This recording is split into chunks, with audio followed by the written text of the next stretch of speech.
Bonjour et bienvenue à cet apérophone, nouveau volet des sessions de formation proposées par la LPO dans le cadre de Faune France. Faune France est un portail internet de sciences participatives lié à l'appli mobile Naturaliste, qui permet de partager ses observations, d'explorer près de 140 millions de données et de contribuer utilement à la connaissance et la protection de la biodiversité. La LPO propose des apérophones tous les premiers lundis du mois à 18 heures sous forme de webinaires auxquels vous pouvez prendre part en direct. Les thématiques sont variées et concernent les aspects pratiques de l'utilisation des outils ou des sujets naturalistes. Ces sessions sont enregistrées et consultables sur la chaîne YouTube de la LPO.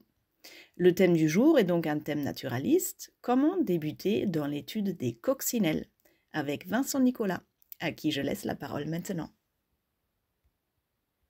Bonjour à tous, donc bienvenue dans cette petite présentation sur l'étude des coccinelles.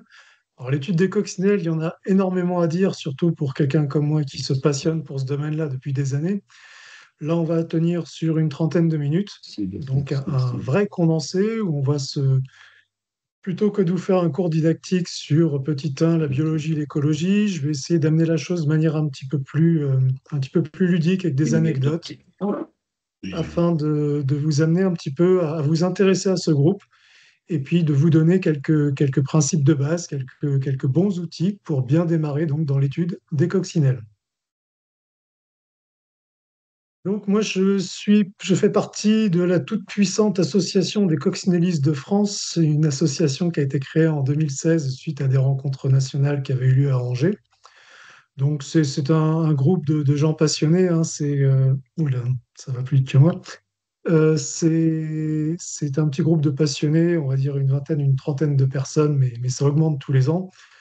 Donc, on s'était fixé pour objectif de promouvoir les connaissances sur les coccinelles à la fois de France et puis du monde, parce que finalement, cette association, on se rend compte qu'elle intéresse pas mal de spécialistes hors de France. Et donc, on se retrouve régulièrement avec nos collègues espagnols, tchèques, voire australiens, américains, etc., un peu de différents pays, pour travailler tous ensemble sur cette thématique passionnante. Donc, on a différentes activités, des rencontres nationales. On a un bulletin qui est édité une ou deux fois par an avec des articles scientifiques, une lettre de liaison évidemment, une sortie annuelle. Les Coccinelli Days, je ne sais pas si vous avez déjà entendu parler de ça, c'est une journée spécifique qu'on dédie aux coccinelles et où un peu partout en France, on propose des animations pour faire découvrir au grand public les coccinelles. Et puis évidemment, on a toute une démarche d'atlas régionaux, donc on s'aide un petit peu les uns les autres, on encourage et puis on aide surtout pour ces atlas, pour les prospections, pour la détermination, etc. Quant à moi, je m'appelle Vincent Nicolas, donc moi je suis un naturaliste professionnel spécialisé essentiellement en entomologie et botanique, ce qui fait déjà suffisamment large, donc ça fait à peu près 25 ans que je travaille là-dedans. Je suis aussi auteur, j'écris des livres alors sur les coccinelles et puis pas mal sur la faune de Mayotte, notamment un livre sur les libellules et prochainement un livre sur les papillons. Les coccinelles, j'étudie ça donc depuis 23 ans, donc autrement dit quasiment depuis mes débuts dans le naturalisme. Et moi, je travaille beaucoup sur la faune de France, pas mal sur les départements, les territoires d'outre-mer et aussi sur la faune africaine et malgache. Voilà, ce qui fait déjà un panel de sujets assez vaste. Alors, déjà, on parle de coccinelle, mais finalement, qu'est-ce que c'est une coccinelle? Alors, ce qui est évident pour la plupart des gens, c'est que ce sont des insectes. Ça a six pattes, ce sont des insectes. Quand on passe un petit cran, quand on est déjà un peu naturaliste, on se dit oui, c'est un coléoptère. Les fameux coléoptères, l'ordre avec notamment des élytres, c'est-à-dire ces ailes antérieures qui sont modifiées sous forme de carapace, entre guillemets, qui servent de protection en fait aux vraies ailes du vol, les ailes membraneuses, donc pour les protéger. Ensuite, si on repasse encore un petit cran, on va chez les entomologistes, donc les spécialistes des insectes, qui eux, en plus de voir des coléoptères, ils voient une famille de coléoptères. Donc on rentre dans la systématique, et là, ça s'appelle les coccinellidés. Voilà, c'est une famille qui regroupe un panel d'espèces, à peu près 5 à 6 000 espèces dans le monde, qui vont avoir des caractéristiques communes au sein de ce groupe des coléoptères. Très bien. Sauf qu'une fois qu'on a dit ça, il y a quelque chose qui n'est évident pour personne, et réellement pour personne, parce que même au niveau des spécialistes, il y a moyen de se poser des questions. Qu'est-ce qui fait qu'une coccinelle est une coccinelle? Autrement dit, que ce fameux coléoptère coccinellidé est un coccinellidé, une coccinelle. Voilà, ça se complique, parce que on a effectivement des traits communs. La famille avait été définie il y a longtemps déjà, c'était au XVIIIe siècle. Mais donc, on avait quelques caractéristiques communes, mais au fur et à mesure qu'on a découvert des espèces nouvelles par le monde, on s'est rendu compte que les fameux critères évidents se complexifient au fur et à mesure. Donc, sans rentrer dans les détails et sans vous lire une définition qui va faire une demi-page sur un format A4, je vais vous donner juste quelques traits morphologiques globaux des coccinelles. Donc, palpe sécuriforme. Alors, j'emploie évidemment des termes un petit peu spécifiques pour vous montrer qu'on est bien dans le domaine scientifique entomologique, hein, mais on va revenir très très vite à nos chères petites bêtes avec les belles couleurs et les petits points. Les palpes sécuriformes, en fait, ça veut juste dire que leurs palpes sont en forme de triangle au niveau du dernier article. Ça, c'est vrai sur une partie des espèces, mais ce n'est pas vrai chez toutes. Les tarses cryptotétramères, alors ça c'est un joli mot barbare qui veut dire que au niveau des pattes, il y a les fémurs, les tibias et ensuite les tarses. Et les tarses, elles en ont quatre, sauf que le quatrième, il est caché sous un des autres. Donc on a trois tarses visibles avec les griffes, et puis en dessous, on en a un petit qui se cache. Les autres insectes, en général, on en a un tout petit peu plus. Les antennes en massue, donc c'est des antennes qui sont articulées, en général environ 10 articles, hein, mais c'est pareil, c'est un nombre qui est variable. Et on les dit en massue parce que les derniers articles sont élargis, les trois derniers en général, ce qui forme une forme de massue. Mais ça encore, c'est très variable. On a des coccinelles qui ont des antennes qui sont très peu élargies au bout.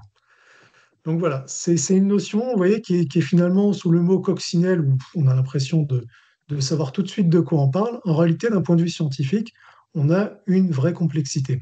Et ça, on va voir que pour déterminer les coccinelles, bah, ça peut être un vrai problème. Je vous ai mis quelques petits portraits justement pour vous montrer un petit peu la diversité de ce que peut être une coccinelle. Alors là, j'ai pas mis que des espèces de France, mais grosso modo, c'est à peu près les morphotypes qu'on va retrouver par chez nous. Donc comme vous le voyez, au niveau des tailles, les plus petites font un petit peu moins d'1 millimètre, et les plus grandes, ça va jusqu'à 8-9 millimètres. Donc on a quand même, au niveau des tailles, un grand écart.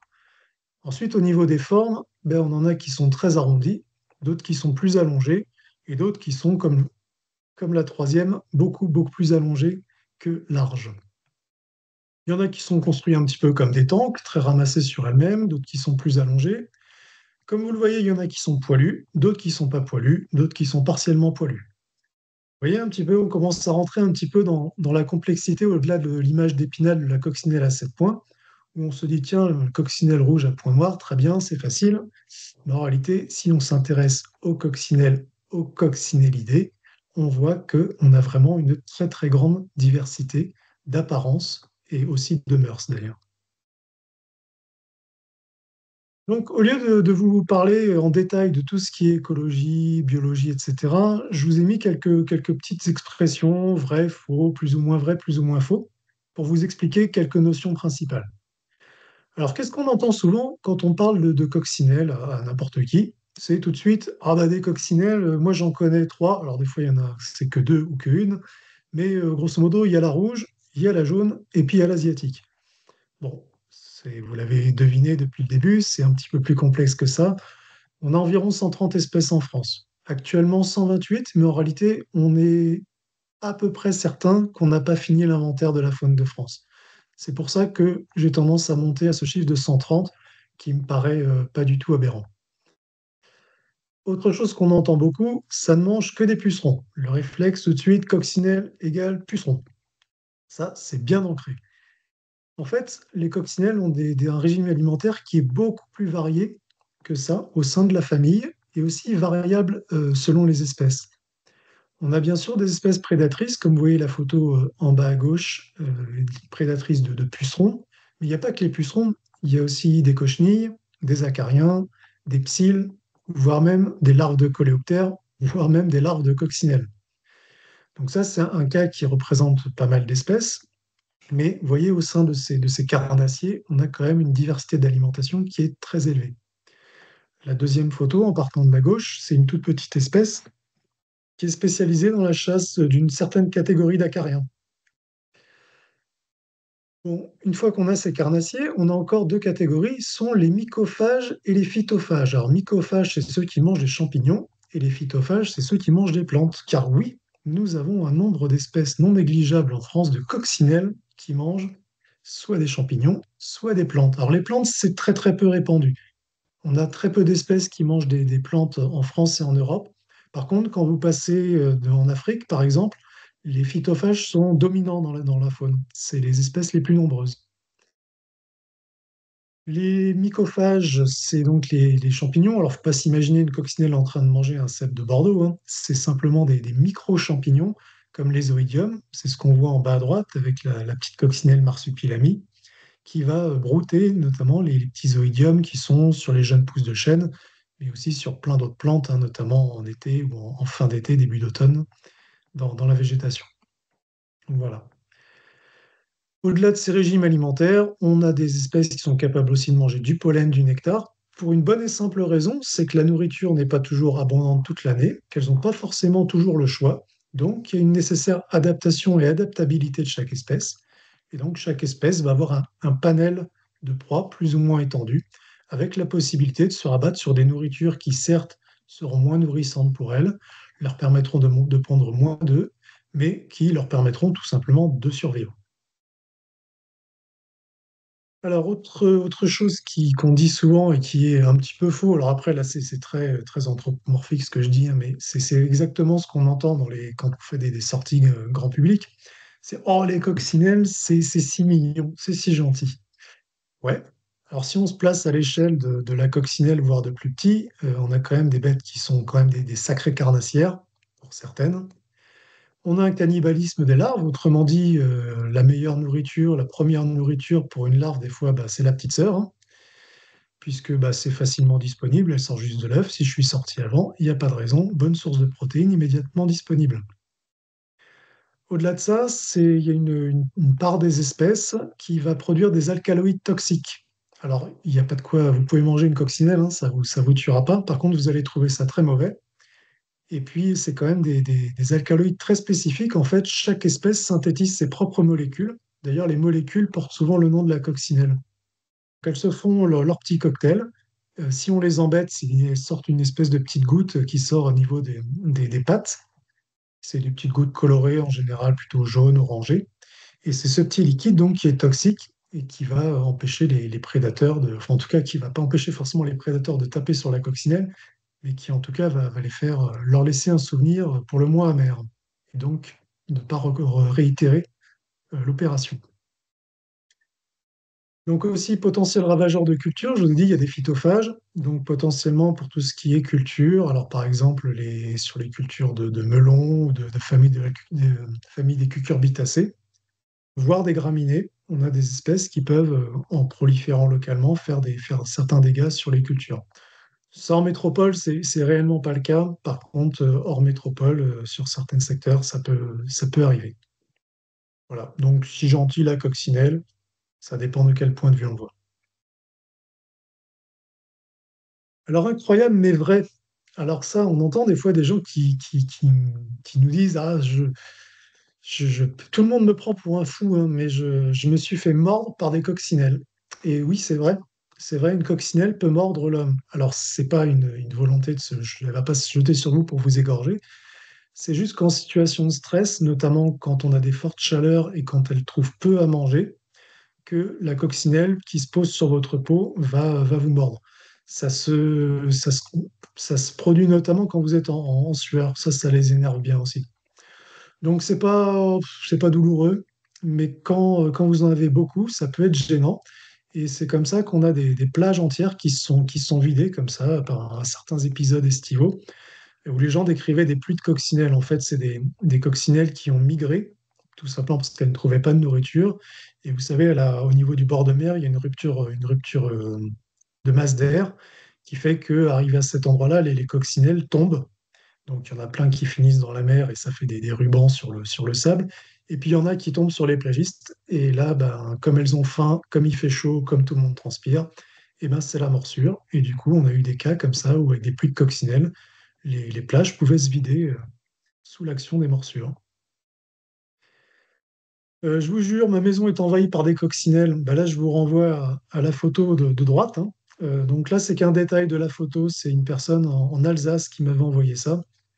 Donc chaque petit point est une coccinelle asiatique. Il y en a deux murs pleins et il y en a encore, là j'ai coupé la photo, mais à droite, il y a encore tout un vol tout noir devant la façade. Donc qu'est-ce qui se passe avec ça? Alors il n'y a pas que les coccinelles asiatiques hein, qui viennent vers les maisons. C'est un comportement qu'on trouve aussi chez quelques coccinelles indigènes. En fait, certaines espèces cherchent à s'abriter au moment de passer l'hiver. Donc à l'automne, notamment les façades exposées au sud ou à l'ouest, vous avez des coccinelles qui cherchent à rentrer. Alors, des autochtones qui cherche à rentrer, c'est la coccinelle rose que vous voyez en bas au milieu.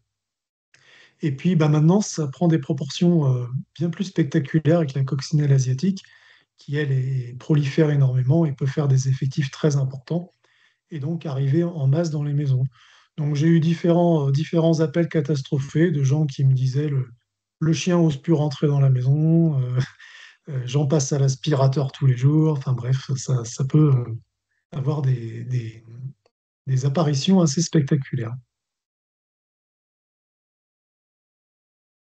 Alors, quelque chose qui est à la fois vrai et faux. Alors, je tire un petit peu sur la corde, mais quand on nous dit le nombre de points varie selon l'âge de la coccinelle, ou alors qu'on dit eh ben, pour connaître l'âge d'une coccinelle, il suffit de compter les points.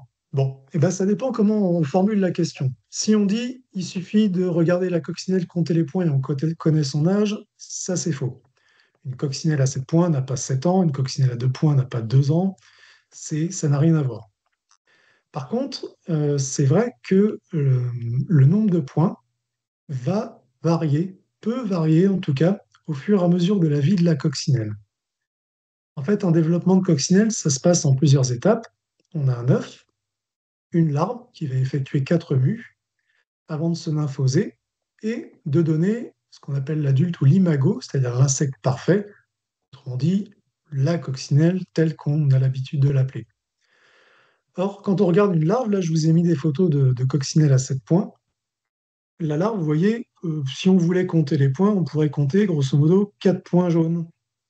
Et bien 4 points jaunes à un stade, et puis quand elle sera adulte, ce sera 7 points noirs. Donc vous voyez, en tirant un petit peu sur la corde, on peut dire qu'effectivement, au cours de son âge, de sa vie, la coccinelle peut changer son nombre de points.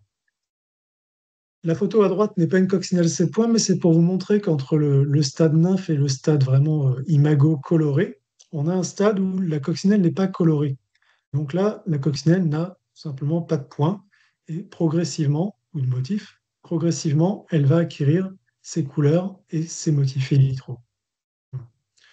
Alors pourquoi je dis ça? C'est tout simplement parce que quand on fait des animations avec les enfants, bah, on est très vite pris au piège de ça. C'est-à-dire qu'on leur montre un adulte, on leur explique qu'il ne faut pas compter les points, etc.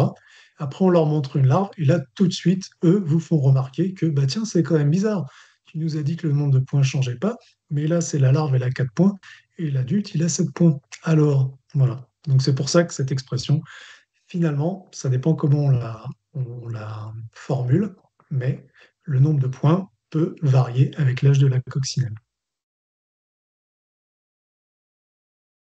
Alors maintenant, je vais essayer de vous convaincre que les coccinelles, c'est vraiment super génial et que c'est un sujet d'étude sur lequel il faut se lancer dès maintenant. Alors les bonnes raisons pour étudier les coccinelles, j'aurais pu en lister bien d'autres, hein, j'en ai pris quelques-unes. Déjà, c'est un insecte qui est populaire. C'est-à-dire que pour tous ceux qui aiment bien partager un petit peu leur passion de la nature, bah, c'est un outil formidable. Parce que quand vous montrez des coccinelles à des gens, quelles que soient les opinions des gens, vous avez déjà un terrain d'écoute favorable. Voilà. Donc ça permet d'expliquer aussi plein de choses. Comme je vous l'ai dit, les coccinelles ont une écologie très variable selon les espèces, des mœurs, des couleurs très variables. Donc ça fait vraiment un sujet à part entière avec plein de choses à montrer. Donc cette grande diversité de mœurs, ça permet aussi de les chercher un petit peu partout et à toutes les époques. Donc quand on est un naturaliste curieux, ce qui pour moi est redondant, un naturaliste doit être curieux, eh ben c'est vraiment super parce que on peut chercher un peu partout et tout le temps dans n'importe quel recoin, y compris directement dans son jardin et près de chez soi. Je connais des coccinellistes qui n'ont jamais prospecté plus d'1 kilomètre de chez eux. Ils ont fait toutes leurs armes pendant des années autour et ils ont trouvé jusqu'à 30, 40 espèces autour de chez eux. Les coccinelles, c'est plutôt facile à trouver. Donc ça, c'est un jugement qui n'est pas très très honnête parce que forcément, moi, comme je passe mon temps à les chercher, je vais un peu plus directement là où il faut les trouver. N'empêche qu'il y a quand même un certain nombre d'espèces qui sont communes, un nombre d'espèces aussi qui sont colorées. Donc, au moins à vue ou en recherchant de manière superficielle, on arrive quand même régulièrement à en observer, à en trouver. Ce qui est plutôt pas mal, puisque sinon on a tendance à s'agacer un petit peu si on doit chercher pendant des jours et des heures pour trouver la moindre bestiole. La faune de France est mal connue, comme je vous le disais. Donc ça, c'est un handicap, mais c'est aussi un formidable moteur de motivation pour celui qui se dit, ben, je ne vais pas rentrer dans un domaine où tout est déjà connu, et où finalement il suffit que je lise un livre pour tout savoir. Non, il y a encore énormément de découvertes à faire, que ce soit sur l'écologie, le nombre d'espèces en France, les attitudes de reproduction, les proies, etc. Il y a énormément de choses à apprendre. Bon, pour celui qui est pas trop motivé, pas très matinal, un peu frileux, les coccinelles sont actives à partir de 14 degrés. Donc c'est bien, ça permet de démarrer tranquillement le matin et puis de s'arrêter à partir de 17-18 heures, parce qu'après l'activité baisse un peu. Donc idéal après pour rejoindre l'apéro. Et puis après, bon, une fois qu'on a vraiment bien creusé les choses, qu'on a beaucoup observé, qu'on a passé des années, là on a vraiment un champ d'application qui est très important, où là, on peut commencer à faire de la réflexion en termes de gestion d'espaces naturels, d'agriculture, d'agroécologie, d'écologie urbaine et de plein d'autres domaines d'application concrète, en fait, de cette connaissance. Voilà. Donc, ça fait déjà un certain nombre de points positifs pour ces petites bêtes. En plus, les prospections sont assez ludiques. Donc, c'est pas la chasse aux papillons, hein, c'est pas on va aller courir dans les champs avec un filet. Mais néanmoins, on va quand même être obligé de faire beaucoup de terrain. Le matériel de base, c'est un parapluie qu'on dit japonais, c'est une nappe de battage. Comme vous voyez sur la photo en dessous, quand on oublie son parapluie japonais alors qu'on part 2 semaines aux Canaries, ben, on se rabat sur un parapluie normal. Sinon, c'est jamais qu'une petite nappe tendue avec deux bâtons, hein. Donc c'est un matériel qui est à la fois pas cher et puis facile à faire soi-même. Un filet fauchoir, c'est pas mal aussi. Donc, un filet à papillon peut faire l'affaire du moment qu'on a bien renforcé l'arceau. Sinon, on va complètement fusiller son filet à papillon. D'autres méthodes, alors les méthodes sont très très variables, variées d'ailleurs. On peut faire des différents types de piégeage. Alors, les piégeages, je suis pas un grand fan des pièges mortels du type tente malaise, comme vous le voyez en haut à gauche, parce que c'est des pièges non sélectifs qu'on laisse longtemps. Alors maintenant, c'est l'apanage dans toutes les réserves. Pour moi, c'est une vraie erreur avec un carnage monumental sur des sites à vocation de protection, non sélectifs toute l'année. Donc, c'est vraiment pas pour moi une très très bonne idée, surtout vu l'état des populations d'insectes. On ferait peut-être mieux de montrer l'exemple. Sinon, des pièges, on peut utiliser des pièges colorés. Alors, ça, c'est un piège que j'ai testé, soit des assiettes colorées, soit des draps qu'on tend le jour. Cette coloration vert tendre, en fait, correspond à la couleur des jeunes feuilles. Alors, qui dit jeunes feuilles dit feuilles bourrées de sève. Qui dit sève dit matière azotée. Qui dit matière azotée dit puceron. Et donc, les coccinelles, certaines coccinelles qui consomment des pucerons ont une vision adaptée à ces longueurs d'onde-là pour aller cibler directement ces couleurs qui correspondent à des zones potentiellement riches en pucerons. Donc, avec des draps comme ça, notamment dans les parcelles de résineux au printemps, ça marche pas mal pour attirer certaines espèces. Le drap lumineux, pour ceux qui font des chasses de papillons en nuit, de temps en temps, vous devez voir vous-même régulièrement, surtout en ce moment, des coccinelles qui viennent au drap. Donc on peut capturer jusqu'à 40 espèces différentes à peu près de coccinelles au drap en France. Après, il y a plein d'autres choses, hein. Tamisage de l'aise d'inondation, ça c'est un classique aussi, mais plutôt chez les coléoptéristes, pour aller voir un petit peu toutes les bêtes qui ont été emportées dans les inondations. Alors, identifier les coccinelles, c'est là que ça se complique un petit peu. Comme vous l'avez vu, les coccinelles peuvent avoir différents aspects.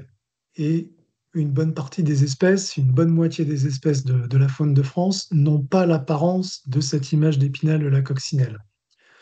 Ce qui fait qu'on se retrouve avec des faux amis, des bêtes avec des couleurs, des points, ou pas trop de couleurs, mais quand même des taches, un gabarit qui ressemble à une coccinelle, parce que ce sont des coléoptères aussi, des antennes qui, si on regarde un peu, bah oui, elles sont un peu élargies au bout, pourquoi pas, etc. Donc finalement, ça ressemble bien à une coccinelle, mais ce ne sont pas des coccinelles. On a notamment une chrysomèle à gauche, où il y a un certain nombre d'espèces qui sont fréquemment confondues avec les coccinelles. Linné lui-même avait décrit une espèce dans les coccinelles, alors que ce n'était pas du tout une coccinelle, hein. Donc ça arrive à tout le monde, même aux meilleurs. Il y a des faux ennemis aussi, c'est-à-dire des coccinelles qui ne ressemblent pas à des coccinelles. Donc là, je vous ai mis deux exemples de petites espèces plus ou moins poilues, avec donc des caractéristiques qui font, et des couleurs qui font pas du tout penser à ce qu'on s'imaginerait être une coccinelle. Donc voilà, la première difficulté qui nécessite déjà un premier apprentissage qui peut être plus ou moins long, parce que des erreurs, on en fait tous, hein. Moi, pendant la première année complète, j'ai fait une erreur systématique. Donc j'ai été obligé de mettre un an de données à la poubelle. Voilà, mais c'est comme ça fait partie de l'apprentissage. Après, quand on a su reconnaître une coccinelle, on va dire il y a trois niveaux de difficulté dans l'étude des coccinelles, de manière très générale, hein. On a les coccinelles colorées, là, les grosses coccinelles, les larves, et puis ce qu'on va appeler les micro-coccinelles. Donc les grosses coccinelles colorées, ce qu'on va appeler les macrococcinelles, c'est à peu près la moitié des espèces présentes en France. Donc on va dire 60-65, une taille supérieure à 3 mm, une identification qui se fait souvent en main, souvent sur photo, mais ça peut nécessiter quand même des fois des analyses plus précises, des examens plus détaillés, avec parfois une dissection qui peut être nécessaire. Par contre, ça va peut-être vous surprendre ou pas, mais on n'a aucun document actuellement qui couvre l'intégralité de la faune de France, même pour les macrococcinelles. On a quelques clés régionales qui sont utiles, qui, à mon sens, ne mettent pas suffisamment l'accent sur la variabilité des individus, des espèces. Mais voilà, pour le moment, aucun document qui permette l'identification de la faune de France. Il y a un ouvrage qui est en projet de chez Biotope, qui est en projet depuis des années et des années. Je n'ai pas encore d'informations à vous donner sur sa parution. Chaque année, je dis c'est pour cette année, mais en réalité, c'est un ouvrage qui est complexe et qui apparemment prend beaucoup de temps. Alors, même chez les macrococcinelles, il ne faut pas croire que ça va être facile. On a une première difficulté, c'est la forte variabilité intraspécifique, donc au sein d'une même espèce. Là, sur la diapositive, je vous ai mis une seule et même espèce. C'est ce qu'on appelle la coccinelle à 10 points, Adalia decem punctata, parce qu'on parle beaucoup en latin, évidemment, on est en entomologie. Mais voilà un panel de formes que peut revêtir cette espèce. Donc vous voyez que si vous voyez celle en haut à gauche et celle en haut au milieu, avant de se dire que c'est la même espèce, il faut quand même apprendre un petit peu et avoir un petit peu d'expérience. Donc voilà, c'est vraiment une difficulté importante. Cette espèce-là, elle a plus de 150 variétés différentes, hein, si on voulait vraiment les comptabiliser. Donc ça, vous multipliez, mettons, de 10 à 150 variétés pour 65 espèces, ça commence à faire déjà beaucoup plus de choses à appréhender. Difficulté numéro 2, c'est les espèces qui se ressemblent entre elles. Donc là, je ne peux pas, hélas, vous laisser trop de temps pour réfléchir, mais sinon, le petit jeu que je fais en général, c'est de demander combien on voit d'espèces sur cette diapositive. Alors, les réponses vont de 1 à 6, hein, évidemment, mais la réponse, c'est 4. On a là 4 espèces différentes. Euh, Là, on a une espèce en haut à gauche, une espèce en bas à gauche, une espèce en bas à droite, et les trois autres photos, c'est la même espèce, c'est la coccinelle à 7 points. Donc encore une fois, variabilité intraspécifique au sein d'une même espèce. Vous voyez la coccinelle à 7 points. elle peut avoir 7 points, mais elle peut en avoir un, ou 3, ou 5, ou pas du tout. Voilà. Et puis à côté de ça, elle va ressembler, des fois comme deux gouttes d'eau, à d'autres espèces. Donc vous voyez, c'est dramatique. Même notre coccinelle à 7 points qu'on a l'impression de tous connaître par cœur, elle a au moins une espèce jumelle. Ça, c'est terrible. Ensuite, difficulté, un petit peu un niveau un petit peu plus élaboré. Alors, c'est les larves de macrococcinelles, parce que les larves de micrococcinelles sont différenciables, mais alors là, c'est des critères microscopiques. Il faut vraiment au moins une bonne binoculaire pour les identifier. Donc, les larves de macrococcinelles, elles ont leurs difficultés aussi. Déjà, il faut savoir que ce genre de bestiole est une larve de coccinelle, parce que ça ressemble quand même pas du tout. Néanmoins, ça peut se faire à vue, mais uniquement sur le dernier stade de développement, puisqu'au fur et à mesure de leur développement, c'est un petit peu comme les chenilles. Vous savez, une chenille de papillon, au fur et à mesure de son développement, elle peut changer d'aspect, des fois de manière assez importante. Bah, les coccinelles, c'est pareil. Une coccinelle à 7 points, elle ne va pas toujours avoir ces petites quatre taches jaunes. Elle va évoluer au fur et à mesure de son développement et ne sera pas forcément reconnaissable tout le temps. Donc, comme évidemment, c'est comme les grosses coccinelles adultes, il n'y a pas de documents qui couvrent l'intégralité de la faune de France. On n'a pas de documents régionaux non plus sur les larves, même si on a quand même quelques petits travaux qui peuvent être utilisables. Mais il y a vraiment un manque, et là, faut les piocher évidemment dans les faunes des pays étrangers. Niveau 3, les micrococcinelles. Donc là, on parle des petites bêtes souvent poilues qui font un 3 mm. Il y en a quelques-unes qu'on peut faire à la loupe, certaines autres sous la binoculaire, et puis après, clairement, quand on étudie les micrococcinelles, on passe à un sport qui est nettement moins ludique, c'est la dissection. Donc là, ça faut une certaine habitude, hein, disséquer un insecte d'1 mm pour lui sortir des pièces génitales, c'est pas tout à fait quelque chose d'inné, en fait. Il faut un petit peu d'entraînement. Par là-dessus, on a quelques femelles qui sont inidentifiables. On n'a jamais trouvé de critères probant pour les différencier, même à la dissection. Et puis, tout le temps, c'est une grande prudence sur les déterminations, parce qu'on se rend compte que quand on discute comme ça entre spécialistes, quand on vérifie les collections des uns des autres, ben, on se rend compte qu'on ne détermine pas tous la même chose, en fait, et qu'on n'a pas tous exactement les mêmes critères discriminants.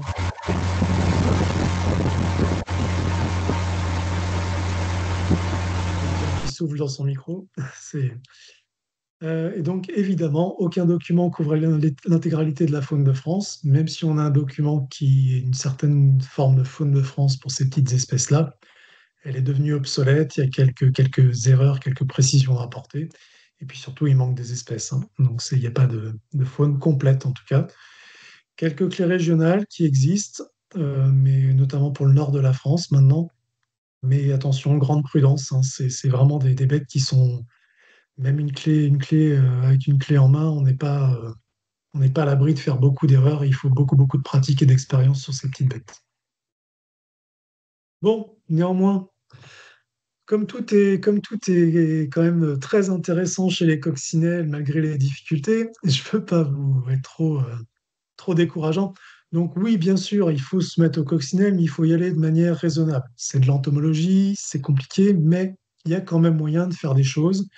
Et puis, bah, de commencer doucement avec les macrococcinelles, les adultes des macrococcinelles. On a déjà une soixantaine d'espèces, on a des grosses espèces souvent colorées, donc bon, il y a moyen de s'en sortir malgré les difficultés. Il suffit juste d'être conscient des difficultés et on peut aborder ce groupe avec grand plaisir. Voilà, ça peut être un petit peu prise de tête des fois, mais globalement, comme je vous ai dit, ça reste quelque chose d'assez ludique. Donc évidemment, se procurer le matériel, donc un petit parapluie japonais, un filet fauchoir, surtout on n'investit pas des dizaines ou des centaines d'euros, hein. On prend un carré de tissu. Mon fournisseur principal pour le matériel entomologique, c'est Emmaüs, hein. Ou ma grand-mère d'ailleurs, avec les draps qu'elle a dans son armoire. Donc un petit parapluie japonais, un petit drap, deux morceaux de bambou, un bâton pour taper, et c'est parti. Une loupe, c'est important, hein, même pour les macrococcinelles, donc type loupe de botaniste, compte-fil, et quelques boîtes transparentes pour pouvoir stocker ces petites bêtes le temps de les identifier. Et puis, sans doute un petit peu plus compliqué, arriver à se procurer le bon outil de détermination pour la zone qu'on veut étudier. Donc en général, on commence près de chez soi. Alors, comme je l'ai dit, il n'existe pas pour le moment, en tout cas, de faune complète. Pour moi, actuellement, pour débuter, le meilleur livre, où qu'on soit en France, c'est le livre que je vous ai mis en bas à gauche, Les Coccinelles des Côtes d'Armor. Alors, évidemment, vous allez me dire, les Côtes d'Armor, c'est quand même très spécifique et bizarrement placé pour étudier une faune de France, mais vous allez quand même trouver pas mal d'espèces. Et puis surtout, c'est un petit bouquin qui a été fait sans prétention et qui, pour moi, constitue un vrai tour de force. C'est vraiment un super ouvrage qui condense beaucoup, beaucoup d'informations, beaucoup d'illustrations, beaucoup de choses très précises, beaucoup d'astuces de débutants, etc. Donc c'est vraiment, moi, un ouvrage que je recommande depuis des années et des années. Donc c'est le meilleur et le moins cher, hein. Pour 10 euros, vous avez ce petit ouvrage. Donc ça, c'est vraiment un petit livre à avoir dans sa poche quand on commence. Vraiment super travail. C'est l'association Vivre Mort Nature, hein. Donc je pense que vous pouvez le commander sur leur site, ils doivent en avoir encore quelques-uns. Après, on a quelques clés régionales. Alors, il en existe dans le Nord-Pas-de-Calais, il en existe en Bourgogne-Franche-Comté, il en existe maintenant pour la région Auvergne-Rhône-Alpes. Vous allez trouver des petits documents comme ça à droite à gauche qui peuvent être fort utiles. Attention, cependant, c'est souvent des documents qui sont faits justement un petit peu pour tout le monde. Et ça ne met pas forcément toujours bien l'accent sur à la fois la variabilité et des fois la complexité des choses. Donc, c'est des petits outils à avoir, mais toujours avoir, si on veut vraiment s'y mettre très sérieusement, toujours avoir un ouvrage un petit peu fondamental à côté, comme par exemple alors, la Fauna Ibérica, hein, qui est vraiment une faune très peu illustrée, ou alors avec les pièces génitales, mais qui vont vous obliger à vous pencher sur des critères qui vont être autres que la couleur et le nombre de taches, qui, vous l'avez compris, peuvent être assez problématiques.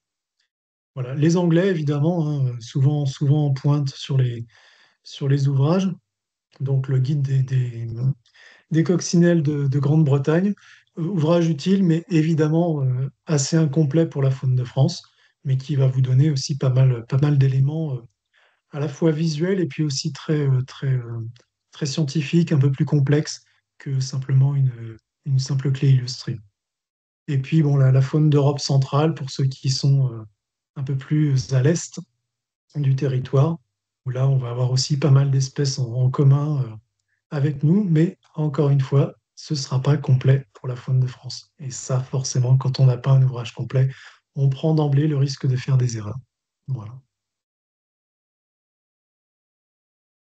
Donc, pour pallier un petit peu à ces